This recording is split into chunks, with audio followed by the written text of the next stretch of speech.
l'accessibilité numérique pour les handicapés. On ne sait pas ce que c'est, non, on ne sait pas ce que c'est vague. L'accessibilité numérique, cela vous parle ? Alors, l'accessibilité numérique, pour moi, c'est... Ce serait comment dire J'en ai entendu parler, mais le numérique, c'est pas trop mon truc. Numérique, non.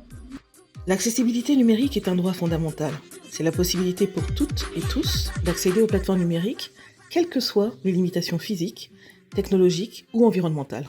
C'est vrai que maintenant, tout passe par Internet et j'ose imaginer qu'il faut tout mettre en accès pour tout le monde. Peut-être que je ne suis pas aussi fluide que je l'étais il y a 30 ans. Il y a des démarches qui sont faites dans ce sens-là, comme on peut voir des caractères plus ou moins gros sur nos téléphones, sur nos tablettes ou même sur nos ordi. Aujourd'hui, il y a des claviers qui sont plus gros. Et je pense que c'est en bonne voie, mais c'est pas encore, je pense que c'est pas accessible encore à tout le monde. Dans le monde, 1 personne sur 6 déclare vivre avec un handicap, soit 1 milliard de personnes. C'est 15% de la population mondiale. Combien y a-t-il de personnes en situation de handicap en France ? Plus de 45 000 50 000 1 million peut-être ? 3 millions ? 4 millions. Plus que ce qu'on croit, je dirais 7 millions. Je pense qu'il doit y en avoir une dizaine de millions. Une dizaine de millions. En France, 12 millions de Français sont en situation de handicap. C'est 20% de la population. C'est énorme. Mais c'est énorme. Je suis complètement à côté de la plaque. Donc, ça fait un quart presque, c'est énorme. C'est énorme. C'est beaucoup trop. Ça veut dire que c'est un vrai sujet, c'est un vrai enjeu, il faut s'en préoccuper. Ça reste une grande partie de la société et qu'il ne faut surtout pas brimer ou mettre de côté, oui. C'est énorme et on s'en rend pas compte parce qu'il y a des handicaps invisibles. Je suis pas surprise par leur manque de visibilité, mais je m'attendais pas à 20%, quoi.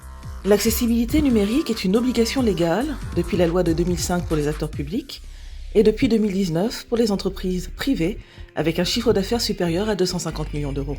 17 ans plus tard, 97% des sites internet ne sont pas accessibles aux personnes en situation de handicap. Autant dire 100%, ça veut dire qu'à un moment donné, on laisse de côté un quart de la population. Donc, c'est pas possible. Ça, c'est un chiffre qui me frappe. Ça m'étonne pas, oui, ça m'étonne pas. 97%, c'est colossal. Ça veut dire que le travail n'est pas du tout fait, quoi. Je suis pas surprise. C'est un peu choquant quand même, 97%, ça fait beaucoup.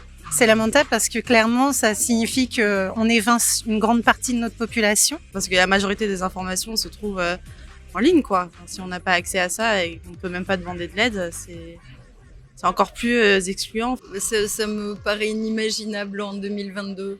Surtout que c'est une loi qui a été votée, donc je vois pas pourquoi ils l'appliquent pas. Ils doivent avoir des pénalités ou des choses comme ça, donc c'est pas normal, ouais. Ouais, c'est frustrant. Pourquoi ils le font pas ?